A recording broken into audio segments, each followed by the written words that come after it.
Assalamualaikum warahmatullahi wabarakatuh. Shalom, Om Swastiastu, Namo Buddhaya, Salam Kebajikan. Pada kesempatan kali ini, saya akan menjelaskan video diseminasi proyek akhir dengan judul Implementasi Human Machine Interface HMI berbasis Raspberry Pi pada motor induksi 3 fasa Star Delta menggunakan feedback proporsional integral derivatif atau PID. Proyek akhir ini disusun oleh saya, Daniel Immanuel Manafe, dengan NIM 22496996 SV21068, dengan dosen pembimbing Isnan Nur Rifai, SSI, M.Eng, PhD. Latar belakang saya untuk membuat proyek akhir ini terbagi menjadi 3, yaitu pertama, kinerja motor induksi dipengaruhi oleh perubahan beban sehingga diperlukan sistem pengendalian monitoring yang andal.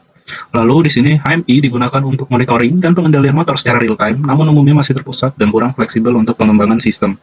Dan terakhir, di sini HMI dirancang menggunakan Raspberry Pi dan Banana Pi BPI Pico W S3 yang terintegrasi dengan VFD dan konfigurasi Star Delta dan feedback tachometer. Kemudian di sini ada perancangan sistem keseluruhan. Dapat dilihat di sini ada blok diagram terkait ada input block, PCB controller utama, dan output block. Di sini bisa dilihat bahwa Raspberry Pi sebagai pusat human machine interface untuk monitoring dan pengaturan sistem. Lalu di sini ada microcontrollernya sebagai unit kontrol dan komunikasi WRT, dan di sinilah PID diolah. Dan selanjutnya di sini ada tachometer yang digunakan sebagai feedback untuk kecepatan motor dalam satuan RPM. Dan di sini ada modul seperti digital analog converter DAC, MKP4725, dan RE58. Dan menghasilkan sinyal 0 sampai 10 volt yang akan mengendalikan inverter. Selanjutnya di sini ada push button indikator sebagai cause and effect untuk status kontrol utama. Lalu di sini ada perancangan konfigurasi Star Delta. Dapat dilihat di sini wiringnya. MCB digunakan untuk pengaman utama terhadap hubungan singkat antara arus berlebih. Lalu di sini ada inverter VFD untuk mengatur tegangan melalui frekuensi, dan di sini ada kontaktor main, Star, dan Delta.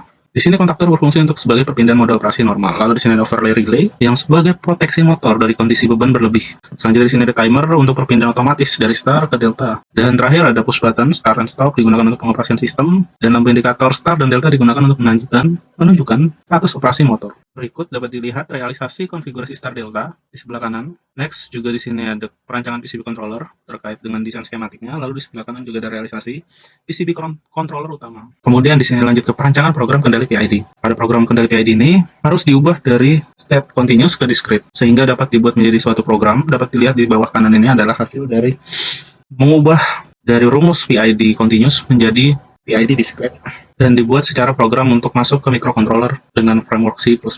Berikut merupakan video demonstrasi running alatnya.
Terima kasih atas perhatiannya. Saya akhiri video diseminasi proyek akhir saya. Terima kasih.